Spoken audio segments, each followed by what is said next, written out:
Je dois dire que la première fois que je me suis lancé dans cette série, j'étais pas vraiment sûr d'accrocher.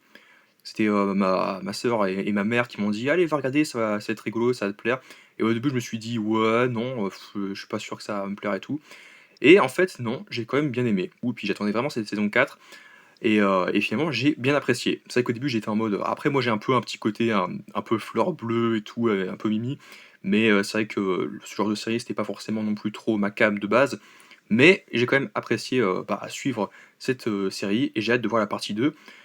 N'hésitez pas à me dire ce que vous en pensez. Bonjour à toutes et à tous, intro étrange pour parler du coup de la chronique des Bridgerton saison 4, la nouvelle série, Netflix.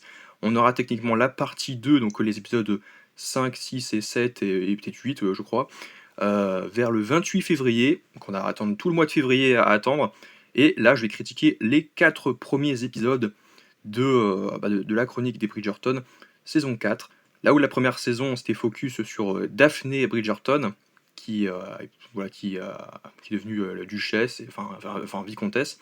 La saison 2 était focus sur Anthony, l'aîné. La saison 3 était focus sur mes personnages préférés. Je veux dire que c'était mes personnages préférés donc, de toute la série. C'était sur Colin Bridgerton et sur Penelope Featherington. Et du coup, bah, ils sont mariés, ils ont eu un petit bébé, ils sont trop mignons. Et cette quatrième saison est consacrée à Benedict, donc Benedict, j'allais dire Cumberbatch, n'importe quoi, n'importe quoi. Benedict Bridgerton, du coup, qui va c'est ça donc du coup tout le plot de cette saison 4, qui va rencontrer du coup l'amour entre guillemets, enfin qui va rencontrer lors d'un bal masqué une jeune femme, enfin une jeune fille dont il va un peu danser avec elle et puis il va passer son temps à essayer de trouver qui est cette mystérieuse jeune fille grâce à ses lèvres, à sa voix, à ses yeux vite fait. Mais comme elle était masquée, voilà, c'était un bal masqué, et puis à minuit, hop, on se démasque. Ah, du coup, à minuit, ah bah je me démasque, donc du coup, je me démasque pas, je rentre. Il y a beaucoup aussi de références, de clins d'œil à Cendrillon. Donc, quand je les ai vus, j'ai fait ah, mais ça aussi, c'est Cendrillon. Et c'est pas un reproche, c'est pas dit méchamment, mais c'est vrai que c'est un peu trop Cendrillon, donc ce côté-là dans cette saison 4. Mais c'est quand même plaisant. Les costumes sont vraiment, bah, c'est magnifique, c'est raffiné, j'aime beaucoup. Et puis il y a beaucoup de scènes très drôles, voire même hilarantes par moments. Non, mais je sais pas comment le dire, mais moi j'ai vraiment beaucoup aimé cette saison 4 de la chronique des Bridgerton, et puis j'ai vraiment hâte de voir la partie 2. Il y a toujours, comment dire, il y a toujours donc Pénélope qui a été démasquée pendant la saison 3, qui reste quand même Lady Whistledown, donc la fameuse, celle qui, mystérieuse femme, enfin qui finalement est une jeune femme, une jeune fille, qui écrit du coup une espèce de journal, un peu de commérage, enfin, que tout le monde suit avec plaisir malgré tout par la suite, même la reine en personne, même la reine Charlotte, elle continue de suivre les potins qui sont plus vraiment des potins, mais c'est vraiment que des histoires sur les gens de la haute société, donc de l'Angleterre, enfin voilà, et du coup elle continue d'écrire son histoire. Et de son côté, il y a Benedict qui est centré, enfin l'histoire est focus sur Benedict qui va passer son temps à retrouver la fameuse femme mystérieuse, sauf que ce n'est pas un chausson de verre, mais un gant. Et là où, au début, comme, son aîné Anthony, il était pas du genre à se marier, il s'est dit: «Bah, finalement, je serais peut-être le genre d'homme à me marier, mais après je veux absolument aussi découvrir qui est cette, mystérieuse fille avec laquelle j'ai dansé. Je veux la retrouver à tout prix. Je veux, connaître son nom, je veux connaître, bah, son visage, surtout aussi, son visage». Et ouais, j'ai pratiquement oublié, sa voix, j'ai pratiquement oublié, ses yeux. Bah, en même temps, ça va pas être, donc je me raccroche, surtout, bah, aux lèvres, donc il regarde un petit peu les lèvres de toutes les jeunes femmes, quand il essaie de les aborder et de discuter avec elles, et il se dit: «Alors, est-ce que ce sont bel et bien ses lèvres?»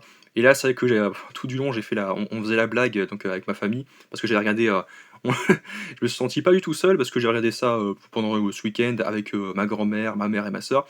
Et on riait tous les 4 quand on voyait la série parce que c'était vraiment trop drôle et puis, trop plaisant à suivre. Et quand, on faisait la blague tous ensemble, on se dire: «Mais il va quand même pas embrasser, toutes les toutes les filles, du bal qui sont susceptibles d'être, la fille avec laquelle il a dansé, cette fameuse, lors du fameux bal masqué quand même». Parce que là, il y en a pour, longtemps et tout, il va embrasser toutes les toutes les filles là et en fait non, il va juste regarder les lèvres et tout. Je me dis: «Ouh là, ah non, elles avaient pas du tout ce goût-là, ces lèvres, non, non, non, arrêtez ces blagues». Mais oui, effectivement, c'est quand même très drôle. Comme c'était déjà assez, comment dire, euphorique, il y a aussi donc du coup je crois que c'est le jeune frère de Lady, Delbury, enfin je sais pas si je le prononce bien, Lady, Agatha, ça c'était Agatha, Delbury qui, donc du coup l'une des dames de, la reine Charlotte, enfin qui, l'une des sujettes, enfin et dames de compagnie de la reine Charlotte, qui pareil elle veut, un peu s'émanciper, elle veut, partir au grand air, elle veut aller, voir le monde, pour, un peu comme, Colin, qui aime bien voir le monde parce que dans la saison 2 et la saison 3 il dit: «Ouais, je suis parti enfin je sais plus, en Écosse ou dans des pays merveilleux et tout, je vais pouvoir raconter pas mal de choses dans des ouvrages». Donc elle aussi, donc du coup Agatha, donc Lady, Mulberry, elle veut avoir le monde et tout, puis la reine Charlotte est pas trop d'accord, donc elle lui dit: «Non, non, vous restez avec moi parce que je compte sur vous, vous devez rester à mes côtés quand même». Et du coup, c'est pour ça qu'il y a une petite tension, une petite friction entre les deux femmes. Mais c'est vrai que Lady Mulberry, Demery, c'était donc, l'un des personnages que j'aime le plus avec, effectivement Pénélope et Colin. Et maintenant Bénédicte qui va essayer donc de rechercher sa mystérieuse inconnue. On suit également donc la mère donc des Bridgerton, enfin qui, comment dire? Qui est avec qui passe son temps avec, le jeune fr a avec son jeune frère justement, avec le jeune frère de Lady Maybury. Et ça aussi c'est très drôle, il y a beaucoup de, scènes assez drôles entre les couples ou les petits, les petites amourettes quoi, on aime bien suivre ces petites amourettes quand même. Donc du coup en fait, la fameuse, inconnue se révèle être, Sophie Beck qui est la fille d'un, enfin c'est complètement Cendrillon quoi, qui est complètement la fille d'un homme qui a épousé une femme, qui avait déjà donc, 2 filles, voilà, c'est vraiment ça, c'est Anastasie Javotte, c'est complètement ça.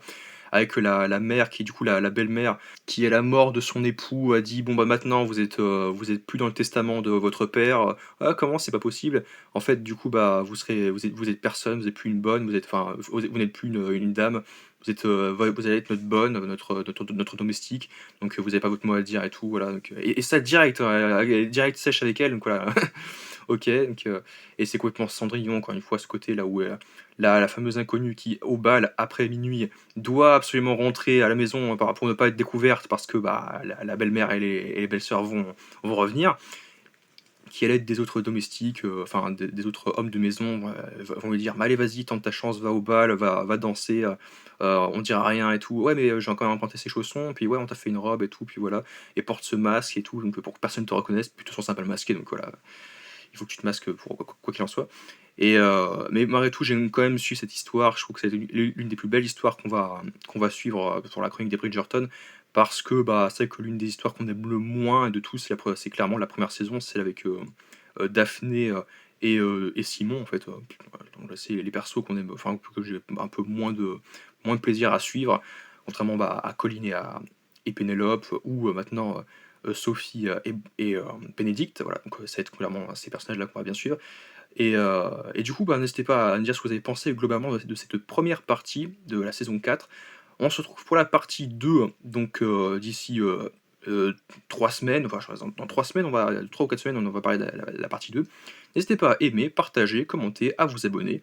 On se retrouve à très vite pour une nouvelle vidéo en ma compagnie.